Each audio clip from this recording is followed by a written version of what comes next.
राजा का पहला नियम है उसने अपनी इंद्रियों को अपने कब्जे में कर रखा है, क्योंकि इंद्रियां बड़ी खतरनाक होती है।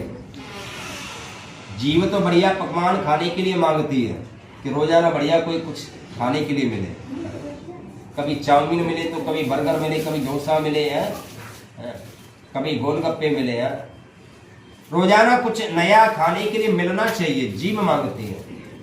लेकिन मैं निवेदन करता हूं जीव की वस्तु जीव को दीजिए, लेकिन ठाकुर जी का भोग लगा करके दीजिए। मैं ये भी निवेदन करता हूं कि घर की रसोई में वही तैयार करिए जिसका भोग ठाकुर जी को लग जाए, और जिसका भोग ठाकुर जी को न लगे ऐसा अवच्छ भोजन कभी भी रसोई में तैयार नहीं करना चाहिए। क्यों? क्योंकि जिस रसोई में आपका भोजन तैयार होता है वो कोई साधारण रसोई नहीं है, वह अन्नपूर्णा मैया का आह्वान होता है। जिस समय घर में प्रवेश किया जाता है उस समय गृह प्रवेश के समय पर वह अन्नपूर्णा मैया का आह्वान होता है। जिस दरबार में जिस जगह अन्नपूर्णा मैया विराजमान हो या किसी जगह पर जहाँ कोई देवता विराजमान हो, वहां पर आप अवच्छ भोजन खाने के बाद में वह जा नहीं सकते, तो वहां बना कैसे सकते हैं आप बताइए। इसलिए मैं निवेदन करता हूँ लहसुन प्याज का भोग ठाकुर जी को नहीं लगता है तो रसोई में तैयार भी नहीं करना चाहिए। हाँ, लहसुन प्याज तक भी वर्जित है, रसोई में नहीं बनाना चाहिए। और आजकल लोग तो लहसुन प्याज तो बहुत पीछे रह गया।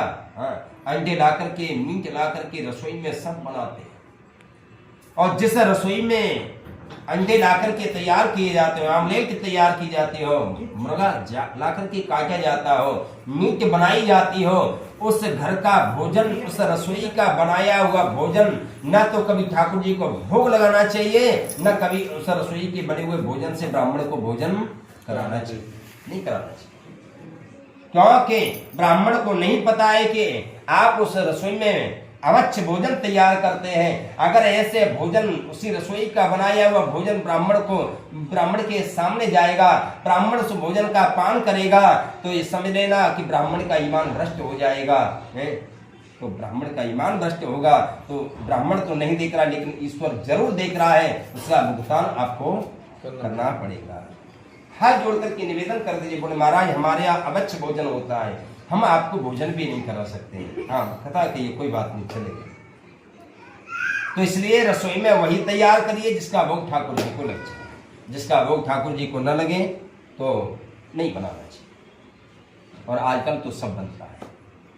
एकादशी को भी लोग खूब प्याज चावल खाते हैं, लेकिन मैं कहता हूं कि पेट में भी वही अन्न जाना चाहिए जिसका भोग पहले ठाकुर जी को लगा हो। बिना भोग लगाए हुए ठाकुर जी का कभी पाना ही नहीं चाहिए। जो लोग बिना ठाकुर जी को भोग लगाए हुए भोजन करते हैं, समझ लेना वो लोग अपने पापों का अवक्षण कर रहे हैं, वो पापों को और संचित कर रहे हैं, एकत्रित कर रहे हैं।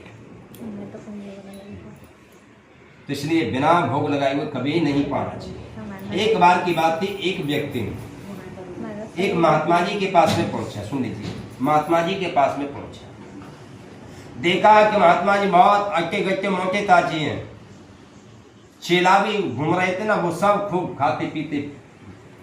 का गुरुजी आपके यहाँ रहने की व्यवस्था तो हमें बढ़िया नजर आ रही है। बोले हाँ बढ़िया व्यवस्था है। बोले जरा अगर आपकी आज्ञा हो तो मैं भी आपसे दीक्षा ले लूं। बोले हाँ हाँ चेला बन जाओ, जब हमारे इतने चेला है तो और बढ़ जाए, कोई दिक्कत नहीं, कोई परेशानी वाली बात नहीं। बोले महाराज मुझे भी कंठी दे दीजिए, तो उसको भी कंठी दे दी। बोले कि महाराज मैं यहाँ रह सकता हूँ। बोले आराम से रहिए, खूब चकाचक, राम जी की कृपा से कोई कमी नहीं बंटा रही। इतना भोजन बचता कि हमारा 2 गिलास रोजाना खाता था। घर वाले परेशान थे तो इसलिए आश्रम में आ गया, गुरुजी के आश्रम में रहने लगा, खूब आराम से चकाचक दोनों टाइम खूब 2-2 गिलास खाने लगा। अब एक दिन की बात थी, एकादशी का दिन था। जब एकादशी का दिन था तो जैसे रसोई के दरवाजे पर गया तो ताला लटका हुआ देखा। रसोई के दरवाजे पे क्या देखा? ताला लटक रहा था। तो रसोईया जो भोजन बनाने वाले तो उनसे पूछा, बोले महाराज ये बताइए कि आज रसोई में ताला कैसे लग रहा है, क्या बात? बोले आज एकादशी, आज भोजन बनने वाला नहीं है। अब तो बड़ा परेशान हुआ। बोले आज अगर आज भोजन नहीं मिला तो आज हमारी एकादशी हो ही जाएगी। गुरुजी के पास में गया, कहा गुरुजी अभी हम रसोई से आ रहे हैं, रसोई में ताला लटका हुआ दिखाई दिया था, क्या आज भोजन नहीं बनेगा? कहा बेटा आज एकादशी है और हमारे आश्रम का नियम है कि एकादशी को रसोई में भोजन तैयार नहीं होता है, आज तो फलाहार लेकर के ये काम चलाना पड़ेगा। तो कहा गुरुजी अगर हमने फलाहार लिया तो एकादशी तो देख लेंगे लेकिन द्वादशी नहीं देख पाएंगे, हम प्राण रहने वाले हमारे नहीं है। अब गुरुजी ने कहा ये मरेगा प्राण छोड़ेगा, ये भी तो ठीक नहीं है, एक काम करो, रसोई की जितने भी लोग थे कहा भैया इसको सूखी सामग्री दे दो और इससे कह दो सो जंगल से बाहर चला जाए, आश्रम से बाहर कहीं जंगल में किसी वृक्ष के नीचे जाकर के बना ले।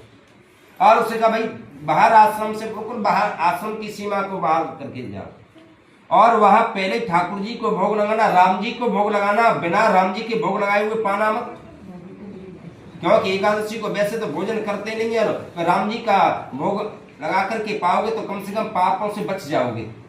ठीक है गुरु जी। तो कहा जो मोटा ताजी भाई इसके लिए थोड़े ज्यादा व्यवस्था करना है, ज्यादा खाता है, दे दिया, 2 लोगों के लायक उसको भोजन दे दिया। जब दे दिया तो भोजन लेकर के चला, सामग्री लेकर के, तो एक वृक्ष के नीचे बढ़िया चूल्हा बनाया, बढ़िया जो भी था बना करके भोजन तैयार कर लिया। कहा गुरुजी ने कहा है कि पहले राम जी को भोग लगाना। तो राम जी को पुकारने लगा कि राजा राम आइए, प्रभु राम आइए, मेरे भोजन का भोग लगाइए। कि राजा राम आइए, प्रभु राम आइए, मेरे भोजन का भोग लगाइए। जब राम जी को बुलाया तो महाराज राम जी के साथ में जानकी मैया और आ गई। कौन आ गया? जानकी मैया। अब सामग्री कितने लोगों की लेकर के आया था? 2 लोगों की लेकर। अब उसने देखा कि 2 लोगों के लिए सामग्री लेकर के आया था, 2 लोगों का भोजन बन के तैयार हुआ है और 2 लोग तो यही आ गए, अब हमें तो मिलने वाला कुछ नहीं है। सो अपने सामने का भोजन था सब बनाया तो वो दोनों को दे दिया। कहा बोले मेरे गुरुजी ने तो कहा था कि केवल राम जी को भोग लगाना, ये आपके साथ में कौन है? बोले ये हमारी धर्म पत्नी जानकी है।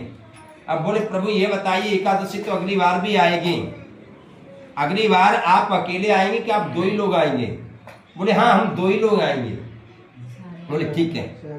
अब एकादशी तो हो गई, अब घर आश्रम में आया और फिर 15 दिन के बाद में जैसे एकादशी फिर आई, फिर कहा गुरुजी जरा थोड़ी सी 3 लोगों का भोजन देना, 3 लोगों का, क्योंकि 2 लोग तो वो और एक खुद, तो 3 लोगों की सामग्री देना। गुरुजी ने कहा ठीक है, खाता ज्यादा है पेट भरा नहीं होगा, कोई बात नहीं, 3 लोगों की व्यवस्था कर देते। बोले दे दो। लेकर के गया सामग्री और जाकर के वृक्ष के नीचे पहुंचा और वहां भोजन बना करके तैयार किया और जैसे कहा फिर आह्वान किया कि राजा राम आइए, सीता राम आइए, मेरे भोजन का भोग लगाइए। राजा राम आइए, प्रभु राम आइए, मेरे भोजन का भोग लगाइए। जैसी जानकी मैया के सहित राम जी को बुलाया तो अब तो राम जी जानकी मैया के सहित हनुमान जी को साथ में लेकर के आ गए। हाँ, अब 3 लोगों का भोजन लेकर के आया था, सामग्री लेकर 3 लोग तो सामने से आए। बोले क्या करें? अब देखने लगा। बोले कहा प्रभु आप बात के धनी नहीं है। बोले क्यों? पहले तो मेरे गुरुजी ने कहा था कि राम जी का भोग लगाना, तो राम जी को बुलाया तो आप सीता जी को साथ में लेकर के आ गए। लेकिन मैंने पिछली बार आपसे पूछा था कि 2 ही लोग आएंगे या और कोई हो तो बता दीजिए, तो आपने कहा था कि हम 2 ही लोग आएंगे, लेकिन 2 की जगह पे इंसान को तो ठीक है, लेकिन इंसान की जगह पर तो आप बानरों को भी लेकर के आने लगे। अब तो 3 हो गए, तो सामने का दे दिया, बड़बड़ाने लगा। लेकिन आप बता दीजिए अगली बार कितने आओगे? क्या कहा? अगली बार कितने आओगे? बोले हाँ अगली बार हम बस इतने। बोले ठीक है। अब आया आश्रम में और उसके बाद में 15 दिन बाद फिर एकादशी आ गई। कहा गुरुजी हाथ जोड़ के निवेदन करता हूँ 3 नहीं 4 की व्यवस्था करना, एक व्यक्ति का भोजन और बढ़ा देना, सूखी सामग्री। वन में पहुंचा, जंगल में जाकर के भोजन बना करके तैयार किया, आह्वान करने लगा कि राजा राम आइए, सीता राम आइए, मेरे भोजन का भोग लगाइए। कि राजा राम आइए, सीता राम आइए, हनुमत साथ लाइए, मेरे भोजन का भोग लगाइए। जैसे आह्वान किया तो हनुमान जी को साथ में लेकर के, मैया जानकी को साथ में लेकर के, एक कैंडिडेट और बढ़ा करके लक्ष्मण जी को साथ में लेकर के आकर के प्रकट हो गए। जब लक्ष्मण जी के साथ में 4 प्राणी इकट्ठे हुए, 4 का ही भोजन सामग्री लेकर के आया था, लेकिन अब तो क्रोध में भर गया। कहा बोले प्रभु आप तो हद कर दिया आपने, बोले 4 की 3 की जगह पर अब 4 लोग आगे, मैं कहां से व्यवस्था करूं इतनी, मैं बार बार भूखा रह जाता हूं, अब बता दीजिए अब अगली बार कितने आओगे। अब तो आज तो करा दिया, लेकिन अगली बार बता करके जाइए। बोले बस हम बस इतने ही, हम 4 आओ। तो घर आया, आश्रम में आया, और अगली एकादशी आए तो कहा गुरुजी अब थोड़े से और सामग्री बढ़ा देना, 5 की व्यवस्था करना, 5 की। गुरुजी ने कहा कहीं ऐसा तो नहीं बाजार में जाकर के बेचता हो, जरा देखें तो सही। उसको 5 लोगों की सामग्री दे दी और आकर आगे आगे लेकर के चला, पीछे पीछे गुरुजी, और एक वृक्ष के नीचे पहुंचा। गुरुजी किसी वृक्ष की आड़ में जाकर के खड़े हो गए, गुरुजी देखने लगे। अब इसने भोजन बनाया नहीं। बोले बनाया क्यों नहीं? बोले जब हमें मिलता ही नहीं है तो हम क्यों बनाए, जब हमें मिलता ही नहीं है, मिलने वाला ही नहीं तो हम क्यों बनाए। सो बस वहां सामग्री सूखी जाकर के रख दी और आह्वान करने लगा कि राजा राम आइए, सीता राम आइए, हनुमत साथ लाइए, लक्ष्मण साथ लाइए, मेरे भोजन का भोग लगाइए, मेरे भोजन का भोग लगाई। जैसे इतना कहा तो राम जी ने जानकी से कहा जानकी जी जल्दी से तैयार हो जाओ, आ गया निमंत्रण। और लक्ष्मण जी से कहा, और इधर पूरे परिवार से कहा, भरत से भी कहा, शत्रुघ्न से भी कहा, सबसे कहा बोले चलिए फुट परिवार के साथ में। और पूरे परिवार के साथ में जैसे आए, अब राम जी ने कहा लाओ जल्दी से, बड़ी जोर से भूख लग रही है। बोले महाराज बनाया ही नहीं है। बोले क्यों? बोले जब हमें मिलने वाला ही नहीं है तो हम क्यों बनाएं। और अब तो आपने हद कर दी, 4 की जगह पर हम तो पूरा परिवार ही चला आया, हमने पूरे परिवार को थोड़ी बुलाया था, हमने तो नाम लेकर के 4 लोगों को बुलाया था।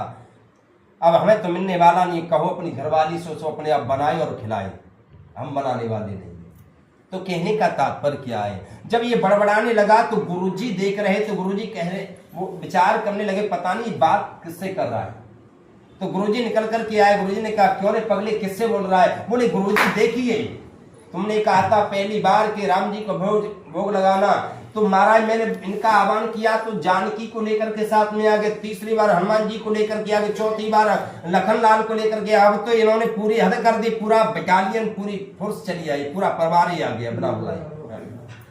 बोले कहाँ है? बोले आप देखिए ना ये खड़े तो वह सामने। बोले मुझे दिखाई नहीं देते हैं। बोले तुम्हें दिखाई नहीं देते हैं। भगवान से प्रार्थना की प्रभु जैसे दर्शन आपको, आपका दर्शन मुझे हो रहा है, ऐसे दर्शन मेरे गुरुजी को भी हो जाए।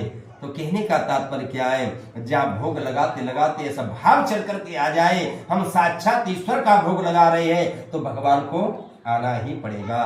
भक्ति हो तो कर्मा जैसी सांवरिया घर आवे लो, उनकी भरोसे बैठो रहो तो भूखो ही रह जावे लो। आज जमाओ तने किचड़ा मान में कोई लाख की। तो कहने का तात्पर्य क्या है? भक्ति मीराबाई जैसी होनी चाहिए, भक्ति कर्माबाई जैसी होनी चाहिए, भक्ति तुलसीदास जैसी होनी चाहिए, भक्ति कबीरदास जैसी होनी चाहिए, भक्ति नरसिंह जैसी होनी चाहिए। ऐसी भक्ति होनी चाहिए। भगवान को आना पड़ेगा, आपके दरबार पर आना पड़ेगा।